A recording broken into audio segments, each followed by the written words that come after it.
AITA for putting my foot down and saying my mill can't move in with us. My 31M wife, 33F, is an only child and extremely close with her parents. We live on opposite sides of the country from her parents, but they talk up to 4 times per day, and as far as I'm concerned my wife acts as their remote personal assistant slash shopper slash accountant slash tech support specialist. I've been really upfront with my wife to say I'm a bit jealous of the attention they get, as anything between my wife and I is subject to being derailed if her phone rings. My wife is sympathetic but says she's not going to pick favorites between me and her parents. When they do visit, particularly at Christmas, they and my wife insist on them staying with us for a week in our 1-bedroom condo. We've done this the last 8 years, which has actually turned into a bit of a miserable time or year for me as a result. I love my wife, so I deal with it. It's not a secret I'm not a fan of the arrangement, but I'm not interested in ruining Christmas, so I'm a good sport about it. Anyway,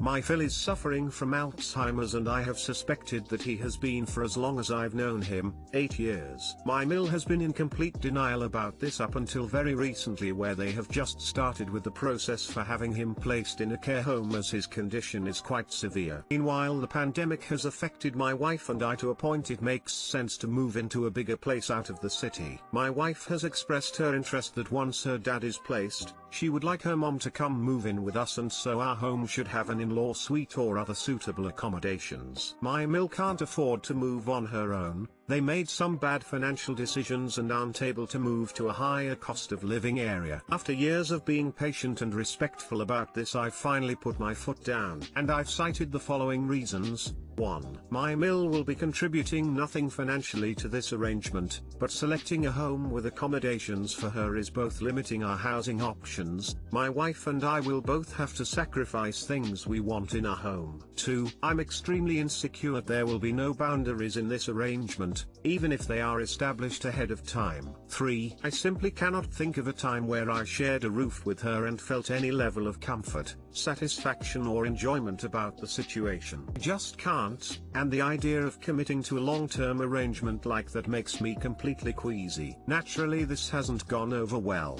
AITA, edit, okay, wow, I'm a little speechless, but I can address a few things. My Phil won't be dumped and abandoned on the other side of the country. His situation has gotten so severe that it's urgent he be placed, but yes, they would transfer him to near wherever we ended up. Some have suggested that we look into seniors housing near where we end up for my mill to live in. I have advocated for this, but I'm not getting any traction here. I guess I never addressed this until now because I thought that would be a perfectly reasonable compromise. Turns out it is not. We are both white. I am completely aware that these situations are typical in other cultures. That doesn't really make me feel any better, but I've thought about it from this lens. I'm not an only child.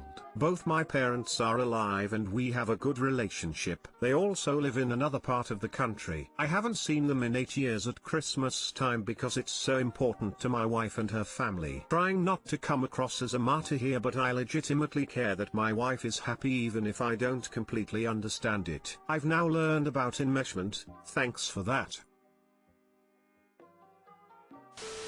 NTA. Oh god, I lived this situation. My mom persuaded my reluctant dad to let grandma live with us for a long time till she passed in her 90s. Nobody involved was a bad person, but I literally had to go to therapy for years afterward in adulthood to recover from how miserable the arrangement made dad, and subsequently grandma, and subsequently mom, and subsequently me. Grandma thought she was getting a full-time caregiver but didn't want to admit she needed one. Dad hoped he would still have his marriage the same. Mom thought it would be fun and easy and good for the family, and it wasn't any of those things. It was a tense, angry, dysfunctional 2 decades. Mom still apologizes for that. Turned out because Dad's gut feeling about it was right along. If you're both not 100% on board, then for the love of God don't do it! Exclamation mark. No, it might be a deal breaker for your wife, but listen to me. You are not bad or wrong for looking at the misery that would cause you and saying no. It sucks, but you have some very hard choices to make, and you would not be an asshole or the asshole by any means if you say no to your mill and your wife by saying yes to your sanity and happiness. Nah, don't do it. That would be your uncomfortable holiday time, but all year round. She will take over your house and it will always be 2 against 1 and you will be that one. Their bad money management is not your responsibility. That's your boundary and your wife should respect that. My wife is sympathetic but says she's not going to pick favorites between me and her parents. She says this, but she is willing to make your Christmas miserable in order for her parents to do what they want for Christmas. I am not going to jump straight to the old Reddit chestnut you need a divorce, but there is clearly an issue here that needs some attention. You didn't marry her parents, you married your wife. TA. My wife is sympathetic but says she's not going to pick favorites between me and her parents. If she always attends to her parents' needs even at the expense of disregarding yours, she is picking favorites. NTA. Your spouse is meant to be your favorite, that's the whole point of marrying them. AITA for moving out because my girlfriend moved her mom in. A few months ago I was near the end of my lease and instead of renewing it my girlfriend asked me to move in with her. Our relationship was at that level and she needed help with rent since her hours were cut and she had been dipping into her savings to get around, so it just made sense. I ended up paying 60% of all shared costs. We were gonna go 50-50 but since her hours were cut and I already made more than her before that happened, so I figured it would allow her to replenish her savings. It was pretty great for a few months until she out of the blue told me her mom was gonna come live with us as she had lost her job and house. I told her I was not comfortable with that and asked if there were alternatives. She said that she could live with her grandma, her mom's mom, but that her mom felt it was humiliating, so that was a no-go. I still told her I was not okay with this. Apparently living with your adult daughter and her boyfriend is less humiliating. Now it is worth noting that her mom is, well,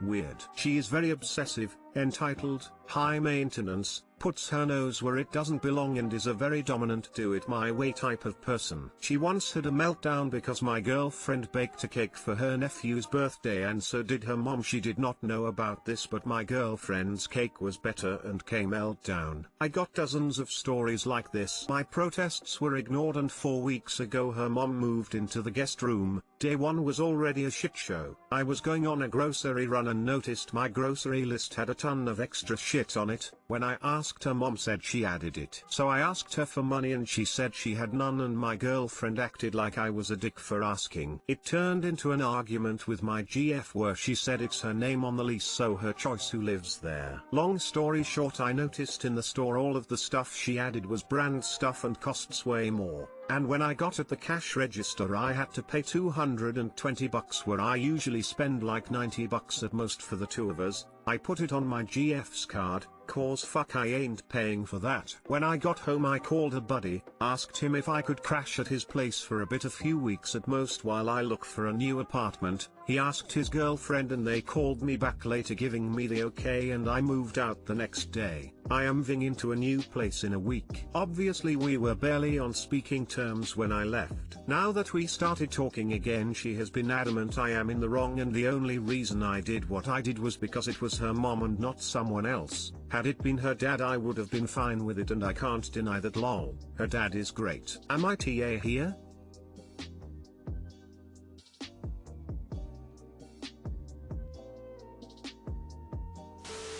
NTA, she made you believe that you were sharing an apartment until it came to decision that you couldn't agree on. And it's her apartment. So you did the right thing because now you can do what you want in your apartment. That was my thinking too. NTA, it needs to be a joint decision to move anyone else into a couple's home. Every time, it's a 2 yeses, 1 no decision. It's also okay to say that you'd be okay with one person and not another. Cause people are different. I feel like that's a pretty duh thing. Me too. I mean of course I am going to be more willing to live with someone for a while that I actually like, just seems like a dumb thing to say. NTA, look, this is not okay. You should feel comfortable in your own home. If you pay bills there you get a voice. Your GF has diminished your voice and claimed ownership and all rights to the decision. Your best chance here is to tell her that since it's her on the lease she can figure it out then and move out. It's not cruel to do this since this is not what was agreed to. You have every reason to not want to live with her mother. That was my thinking too, like sure it is your name on the lease but I am footing most of the bills. And to be clear I already moved out, I am at a buddy now and moving into my own place in a week.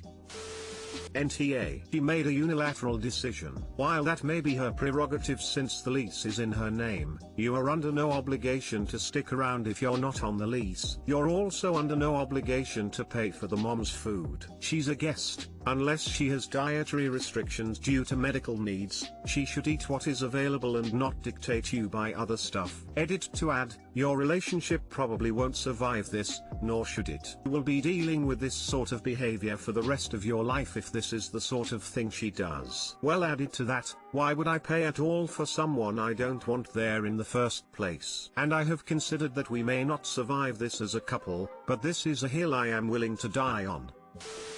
I too accidentally outing my niece by assuming my nephew was spying on me when it was actually her. I, F35, recently lost my job and had to move in with my sister and her kids. Get on well with them and there are generally no issues. However, about a week ago I started getting the feeling that I was being watched whenever I was in the bathroom or my bedroom. Yesterday I knew for sure that someone was peeping as I could see their shadow. I decided enough was enough and went to open the door. This caused them to bolt. The footsteps went in the general direction of my nephew's room. I confronted him about it. I was polite but firm with him. He denied it of course. Things then became a bit heated. My sister and niece came to see what was happening. I told her that her son was looking at me while I was getting changed. She asked him if this was true. He again denied it and she said she believed him as he doesn't lie. I told her that I saw his shadow under the door and heard him rushing away. This is when she took offense and accused me of calling her son a liar and a pervert. This is when things really kicked off. Eventually my niece blurted out that it was her. All three of us were taken aback by this. Before anyone could ask her what she meant by this, she sped off. My sister later called me and her son into the kitchen where my niece came out to us all. She apologized for spying on me and promised she would never do it again. She was clearly very embarrassed. I thanked my niece and told her I forgave her. My sister asked if I had anything I wanted to apologize for. I turned to my nephew and apologized for accusing him of creeping on me. I thought that would be that, but my sister wasn't finished. My sister told me that I owed my niece an apology as well. I asked,